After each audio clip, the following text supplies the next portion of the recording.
এদিন ভার্সিটি থেকে বাসায় ফিরছি, ঠিক সেই মুহূর্তে পিছন থেকে একটা মেয়েলি কণ্ঠ ভেসে আসছে। আমায় নাম ধরে ডাকছে। আমি ভাবছি আমার নামের অন্য কাউকে ডাকছে, তাই মেয়েটার ডাকে সাড়া না দিয়ে আমি আমার গন্তব্যের দিকে হাঁটতে লাগলাম। 2-3 পা এগুতেই মেয়েটা আমার সামনে এসে দাঁড়ালো। দেখতে অনেক সুন্দর বটে, কিন্তু আমি তো এই মেয়েটাকে চিনি না, এর আগে দেখছি বলে মনে হয় না। আমি বেশ অবাক হয়ে জিজ্ঞেস করলাম, আপনি কি আমায় ডাকছেন? মেয়েটা মুখটা ভেঙচি দিয়ে বলল, আপনাকে ছাড়া আর কাকে ডাকবো? এখানে এই নামে আর কেউ আছে বলে মনে হয় না। আমি মেয়েটার কথা শুনে আকাশ থেকে পড়লাম। চিনি না জানি না, হঠাৎ কোত্থেকে উড়ে এসে জুড়ে বসল। আমি নরম মৃদু স্বরে বললাম, আপনি আমাকে কিভাবে চিনেন? যেভাবেই হোক চিনি, কিন্তু বলবো না। কি ঝামেলা রে বাবা, চিনে কিন্তু বলবে না। সেদিনের মতো কথা শেষ করে বাসায় আসলাম। রাত 12টার দিকে আমার ফোনে একটা কল আসে। অচেনা নাম্বার দেখে প্রথমে ধরি নাই, বারবার কল দেওয়াতে বিরক্ত হয়ে ফোনটা ধরলাম। তারা চিহ্ন, এই কে আপনি? বারবার ফোন দিচ্ছেন কেন? ফোনের ওপাশ থেকে কাঁদো কাঁদো কণ্ঠে বলল আমি রেগে গিয়ে বললাম, আমি কে? নাম নাই নাকি? এবার মেয়েটা স্বাভাবিকভাবে বলল, ওই যে রাস্তায় দেখা হইল। রাস্তায় তো আমার অনেক মেয়ের সাথে দেখা হয়, আপনি কোনটা? এই কথা বলার পর মেয়েটা বাচ্চা পোলাপানের মতো কাঁদতে লাগলো। আমিও বুঝে গেছি এইটা কোন মেয়ে।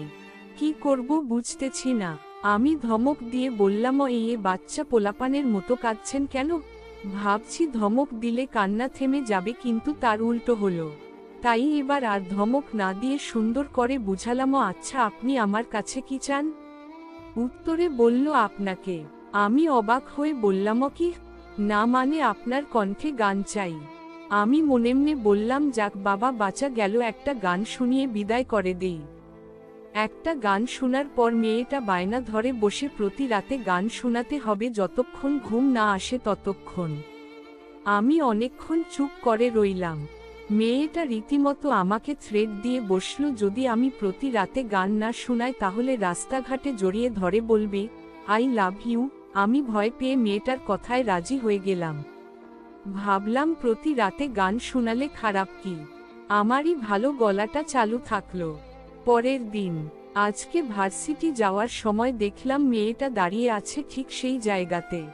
আমি আমার কাঁধ থেকে ব্যাগটা খুলে মুখ ঢেকে হাঁটতে লাগলাম, কিন্তু মেয়েটার কাছ থেকে বাঁচতে পারলাম না। পথ আটকে দাঁড়ালো। তারপর বলল, লুকিয়ে কই যান?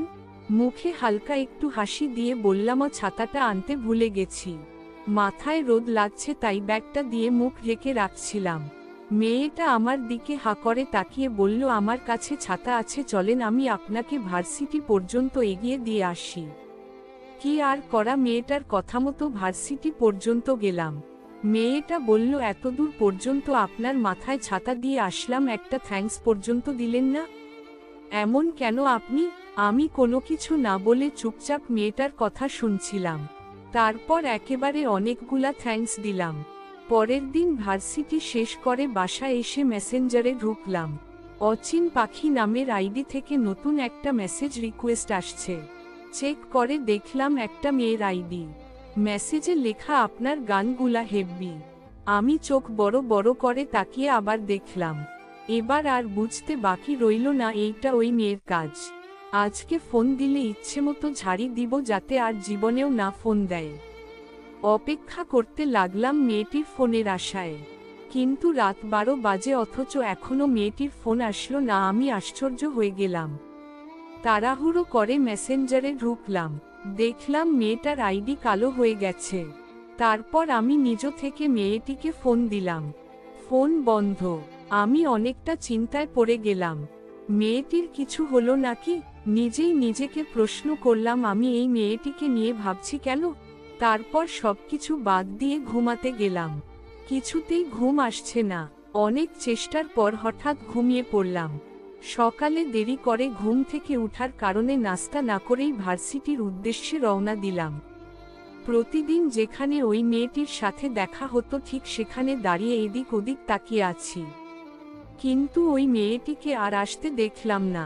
মেয়েটির জন্য প্রায় 1 ঘন্টা দাঁড়িয়েছিলাম, আসেনি। এদিকে ভার্সিটির সময়ও শেষ, তাই আর ভার্সিটিতে না গিয়ে বাসার ফিরে আসলাম। প্রচণ্ড মন খারাপ। সেদিনের পর থেকে প্রতি রাতে মেয়েটি যে টাইমে ফোন দিত ঠিক সেই টাইমে মোবাইলে স্ক্রিনের দিকে তাকিয়ে থাকি। মেসেঞ্জারে ঢুকে প্রতিদিন মেয়েটার আইডি চেক করি আর মেসেজ রিকোয়েস্ট চেক করি, কিন্তু ওই মেয়েটিকে আর পাইনি। আজও সেই মেয়েটির অপেক্ষায় আছি। মেয়েটি যখন আমার সাথে পাগলামো করত তখন খুব বিরক্ত লাগতো, কিন্তু এখন খুব মিস করছি। যখন ছিল